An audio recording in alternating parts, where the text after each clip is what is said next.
but the question, what is it? In other words, a lot of my Democratic colleagues in the Senate, including Senator Obama, kind of gave up on Iraq. And when things were going tough, 2005, 2006, and you know, John and I and others felt very strongly that the constant, again, no matter what you felt about whether it was right to go in, that the consequences of losing Iraq, the central, historic center of the Arab world, to Al-Qaeda and Iran, essentially, and probably bringing about civil war, if not genocide, was so severe that we had to try everything we could to avoid it. And thank God, through the surge, and all the economic policies that I've talked about, and the fascinating kind of spontaneous, but encouraged by everything else, growth of political leadership, national political leadership in Iraq.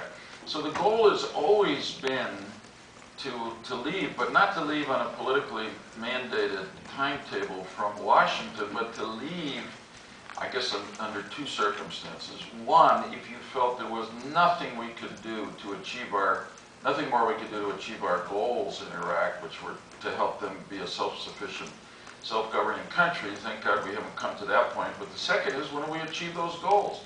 And you know, there's a story that's not much told, but the 30,000 plus troops that were sent beginning in early 2007 to Iraq as part of the surge are home, and they have not been replaced. And General Petraeus or General Odierno will make a recommendation for further troop withdrawal. John has said, you know, they really took that 100-year comment, which was part of a classic McCain back and forth at a town hall meeting. One of the things I love about John, people get up and ask him a confrontational question at a town hall meeting. He answers it, and then he says, "Do you want to respond?" And of course, this guy responded, and they got into a little bit of a back and forth. But the sooner we're out, the better. Looks like the Iraqis and our government have agreed that 2011 is a reasonable goal, not a forced timetable, to be out of there with all of our combat troops, certainly. But it's important to add the caveat, as Petraeus always said, we've made extraordinary progress.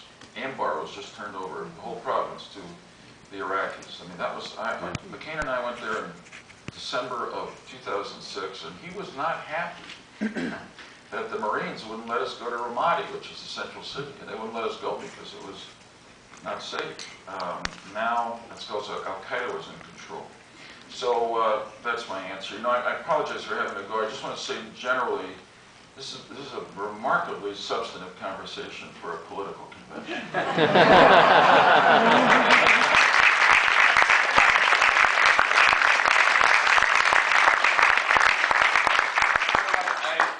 It should lead all of us to think about this. I know those of us who support John so strongly do in part because, as I said last night, I believe he has greater capacity and a proven record to break through the terrible partisanship in Washington and finally get some things done, particularly on domestic problems, and hopefully rebuild that historic bipartisan attitude toward foreign policy, best exemplified by President Truman and Senator Vandenberg, that the partisanship ended at the nation's shores. But the other thing, obviously, is that he will come to this job with extraordinary experience in foreign and defense policy, and to me, a great knack.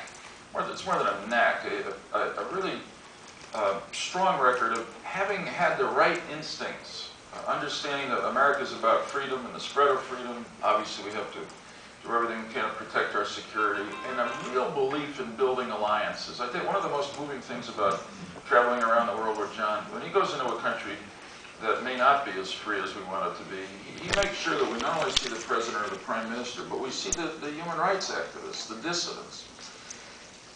I want to say in the concept, and that's the experience he's had, which is unmatched, and it's no criticism of Senator Obama, it just says he doesn't have that experience.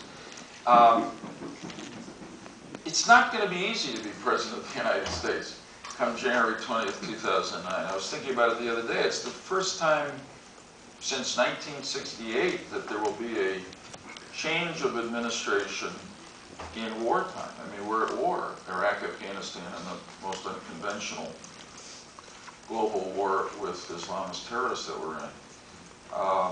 We have a range of problems now beyond that, including the rise of Russia as an autocratic power and all the humanitarian concerns that exist around the world. So this is a fateful decision. It's really a very important decision the voters are going to make, and it's in that spirit that I thank the Center for focusing on these questions today. And of course, it's in that spirit that I so enthusiastically support John McCain to be our next president. Thank you.